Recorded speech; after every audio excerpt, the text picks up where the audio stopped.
gelmişsin. Allah kabul etsin, Allah Teala seni bağışlasın inşallah. Allah razı olsun. Sizden de böyle bir çocuğu yetiştirmişsiniz. Allah bizi kabul etsin inşallah. Allah razı olsun sizden. Paralarını topladım yetim çocuklar için. Para varlıklarını da içine koydum. Yetim çocuklar senin için diye. Selamun Aleyküm. Biz kumbaramızı çocuğumuz için aldık.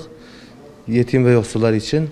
Yani çocuğumuza dayanışma ruhunu aşılatmak için, sadaka ruhunu aşılatmak için, yani hem kendisine harçlık hem de kumbaraya koyması için, kendi yetim arkadaşları için kumbaraya koyması için harçlık verdik.